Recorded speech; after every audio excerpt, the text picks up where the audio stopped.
हाय, good morning. स्वागत आहे तुमचं माझ्या आत्ताच्या ब्लॉगमध्ये. तर कशा आहात? मस्त मजेत ना? तर आज आहे नागपंचमी. तर सर्वप्रथम नागपंचमीच्या तुम्हा सर्वांना खूप खूप शुभेच्छा. तर आज नागपंचमीच्या तुमच्या घरी, आपल्या सगळ्यांच्या घरी पुरणपोळी वगैरे बनत असते. पण आज माझा पगार नाही, पाणी नाही. मी आता जस्ट कामाला लागले. पैसे 1 रुपया पण नाही. त्यामुळे बघा आज माझ्या घरात काय बनते, बघू शकताय. दाखवते तुम्हाला. इथं बघा, ही शेपाची भाजी चिरली, इकडं पीठ मळले आणि त्या पलीकडल्या रूम मध्ये लय पाणी आलंय. त्यामुळं अलीकडे इकडं स्वयंपाक करायला लागले मी, बघू शकता मित्रांनो. तर अशी परिस्थिती आहे माझी सध्याच्या काळाला. तर अशी वेळ कोणावर येऊ नये बरं का सणासुदीचं. आणि ना मी माहेरात आहे, ना मी ना माहेरी आहे ना सासरी आहे. इधर ना उधर बीच में अदर झाले मी. माझं काही खरं नाही राहिलं, बघू शकता. तर चला, मी भाजी चपाती करून घेते, तुमच्याशी बोलते. आपण पूर्ण व्हिडिओ कंटिन्यू करा आणि चॅनेलवरती कुणी नवीन असेल तर चॅनलला सबस्क्राईब करा. Good morning, good morning. झाली बघा ड्युटी चालू. तर बघू शकताय आज पंचमीच्या निमित्तानं साडी घातलेली आहे मी. तर मला वाटत नाही मला साडीवर आज दिवसभर राहू देतील. तर गेल्या गेल्या मला चेंज करावं लागेल. आणि हो बघा, माझा आवाज पण चेंज झाला आहे. कसं येईल माझा आवाज वेगळाच. तर आज सणासुदीचं पण मी ड्युटीवर चालले. म्हणजे विचार करा किती माझं नशीब बेकार असेल. मी बघाच म्हणलं ना, सासरची राहिले ना माहेरची राहिले. मी इथं ना तिथं उगं माझं आदर होऊन बसायची वेळ आली माझ्यावर. असं मुलाबाळांसाठी करायचे नाही, काम करावं तर आपल्याला पैसे कोण देणार आहे, हा प्रॉब्लेम आहे. त्यामुळं बघू शकताय मी आज पण ड्युटीवर चालले. स्वयंपाक काय बनवलाय बघा, मेथीची भाजी आणि चपाती. चाललंय चलत पायी पायीच. आता पैसे पण नाही जायला. आज झाली तर होईन आमची सॅलरी.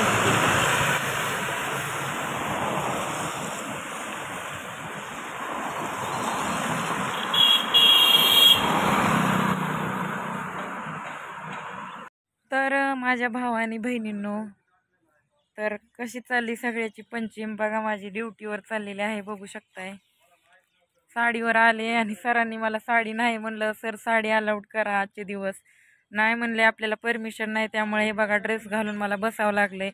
तर सांगण्याचा उद्देश हे आहे की बाबा, एक स्त्रीचं एकटे जीवन किती बेकार असते. मला ना कुठला सण आहे, ना कुठला सुध आहे, ना पोरं बाळ आहेत जवळ, ना नवरा आहे जवळ, ना मी साडी घेऊ शकले मी पंचमीला. का पैसे नाहीत माझ्याकडं. एक साडी सकाळी घालून आलते, ती साडी मी ऑनलाईन मागवली होती. ती फक्त 240 रुपयाची साडी. पण ती छान वाटली, जरा शोबाज वाटली, त्यामुळे मी ती साडी घेतली. तर माझ्यासारखी दुर्दैवी लेडीज कोणीच नसेल असं मला वाटतंय. मला खूप म्हणजे खंत वाटते त्या गोष्टीची की मी कधी सणाला मी असं ड्युट्या केल्या नाहीत. किंवा मी झोका खेळायची गावाकड, साडी घालायची, मस्त पुरणपोळी बनवायची, आईला मदत केली तर केली, नाही तर तसंच राहिलं. पण एन्जॉय करायचं सणाचं. गावाकडच्या मैत्रिणी यायच्या गावाकडं, म्हणजे असं वेगळंच असते गावाकडं. आता मी शहरात येऊन जिम्मेदारीत गुंतले आणि प्रपंचात गुंतले. त्यातले त्यात नवरा चांगला असता तर म्हणला नसता का मला, बाई जाऊ नको कामाला, सण आहे, लेकरं बाळ आहेत आपले, सणासुदीचं सण कर घरी, म्हणजे सणाला नाट नको लावू. काय यार माझी जिंदगी. असो, तकदिराच्या पुढं कुणी गेलंय का. परमेश्वरानं जसं ठेवलंय तसं आपल्याला राहायला लागन.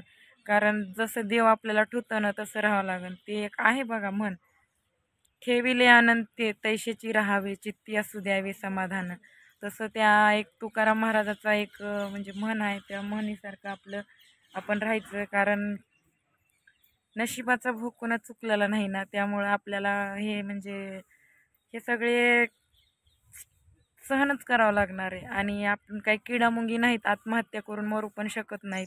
आपण एक माणूस, एक माणसाच्या जन्माला आलोत आणि माणसाच्या जन्माला येऊन आपण स्ट्रगल करूनच कुठंतरी यशस्वी होऊ शकतो असं मला वाटते.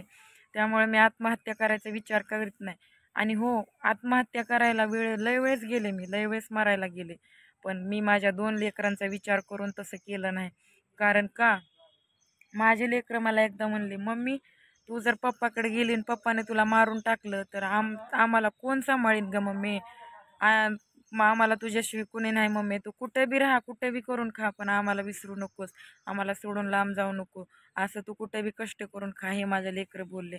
ज्यावेळेस मी हॉस्पिटलमध्ये ॲडमिट होते त्यावेळेस माझ्या हाताला सलाईन लावलेले मी व्हिडिओ काढले होते. त्यावेळेस दोन्ही लेकरांच्या डोळ्याला माझ्या धारा लागल्या होत्या, धारा, नुसतं सलाईनाचा हात बघून. तर ती मुलं माझ्यावर किती प्रेम करतायत ह्याचा विचार करा. आणि जर मी जर मेली, मला जर काय झालं तर माझ्या लेकरांचे काय हाल होतील, हा विचार करून मी आत्महत्या करण्याचा प्रयत्न करणं सोडून दिले. आणि मी रडत का होईना पण आयुष्य काढायला लागले, रडत का होईना पण आयुष्य काढायला लागले. आज आज ना मी मुलांपाशी आहे, ना नवऱ्यांपाशी आहे, ना आई पप्पापाशी आहे. माझं खून आहे या शहरामध्ये एवढ्यामध्ये. थोडंच मला कोण विचारणार आहे तुला काय झालं, तुझं काय चाललंय, तू बरीस का, तू सण केलास का, मग कोण विचारणार आहे मला इथं? कोणीच विचारणार नाही. रडत का होईना पण आयुष्य मी काढणार, 2 मुलांसाठी जगणार मी माझी. मला मला ना कोण नसलं तर चालन, पण देव आहे ह्या हिशोबानं मी चलते. बघून घेईन देव त्या माणसाला बी ज्यानं माझं वाटोळं केलंय त्याला. मला आज चांगला नवरा असता तर मी कुठंतरी चांगलं जीवन जगलं असतं. मला एवढे कुत्र्यासारखे हाल माझे झाले नसते. पण आज माझे एवढे हाल आहेत की विचारू नका. मला काल माझ्याकडे पैसे नव्हते, माझी परिस्थिती बघून एका माणसानं मला माळव सध्या तसंच दिलं, ताई जावा घेऊन, पैसे पण राहू द्या म्हणलं. माझ्या भाजीला नव्हतं काही घरामध्ये, शेपाची भाजी, थोड्या मिरच्या, टमाटे, एवढं माळव त्या माणसाने मला दिलं. अशी माझी चांगली जगात थोडे माणसं कोणी कोणी मला चांगलं पण भेटते बरं का, ज्यांना माझी तळमळ वाटते. पण मी कुणावर हक्क गाजवू शकत नाही, ना मी हक्कानं कुठली गोष्ट सांगू शकत नाही. मला किती जरी दुःख झालं तरी मन जाळीत मला जीवन जगावं लागतंय. आणि आई वडील कोण कोणाचं नसते बरं का. आज माझा कोण विचार करते का घरचे तरी, की बाबा तू कशा अवस्थेत आहेस तिकडं, तू पुरणपोळीचा स्वयंपाक केलीस का, तू काय खाल्लीस का, तू काय आज नवं बनवलीस का, किंवा तू आज घरी आहेस का. कोणच घरच्यांना काही घेणं देणं नाही. मला फोन सुद्धा आला नाही घरी येऊन. मी आपलं व्हिडिओ बनवून माझ्या व्हिडिओचा आनंद घेत चालते, की बाबा जाऊ द्या, आपल्या आयुष्यामध्ये काय राहिलं नाही आता फक्त ह्याच्याशिवाय. म्हणून माझे प्रयत्न भरघोस चालू आहेत. पण मला खात्री एक दिवस नक्की माझा येईल, नक्की सगळे दुःख माझे पार होऊन जातील. आणि हे जे माझे वाईट करून गेलेले लोक आहेत ना, त्यांना मी असं म्हणजे मला बघायला तरसतीन त्यावेळेस मी त्यांना खेटरापाशी सध्या उभा करून देणार नाही. त्यांची लायकी त्यांना त्यावेळेस मी दाखवून देईल, ज्यांनी माझं एवढं आयुष्य उद्ध्वस्त केलंय.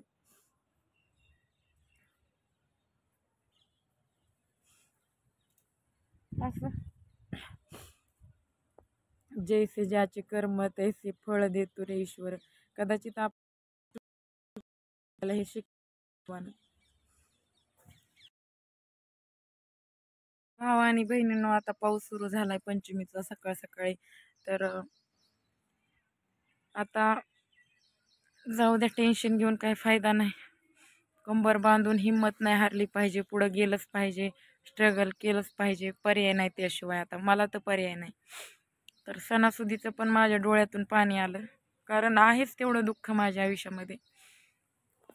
म्हणजे सुखाचा दिवस नाहीच आहे माझ्या आयुष्यात.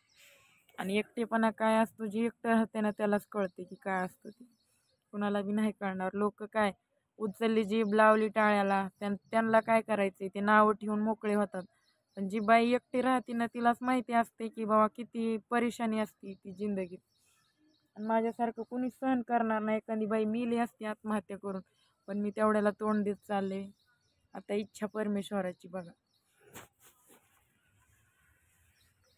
तर चला, आता काही लोकांना वाटते मी घरानं करते, चला तुमच्यासोबत माझं दुःख शेअर होते, कुठंतरी मन हलकं होते माझं. तर तुमचा आजचा दिवस सगळ्यांचा चांगला जावो हीच ईश्वरचरणी प्रार्थना करते. माझं तर काय, माझं चाललंय आयुष्य असंच, पण तुमचा तरी चांगला जावो. तुमच्या आशीर्वादानं, तुमच्या सपोर्टनं मला यूट्यूबचं पेमेंट लवकर भेटावं आणि तुम्ही माझ्या असंच चॅनेलला सपोर्ट करत राहा, व्हिडिओ बघत राहा. तर आता मी काय जास्त बोलणार नाही, माझा मूड नाही आज, इतका मूड खराब आहे ना, लई मूड खराब आहे माझा. तर आपण भेटूया पुढच्या ब्लॉगमध्ये. तर काळजी घ्या, मस्त राहा, सुस्त राहा. चला बाय बाय.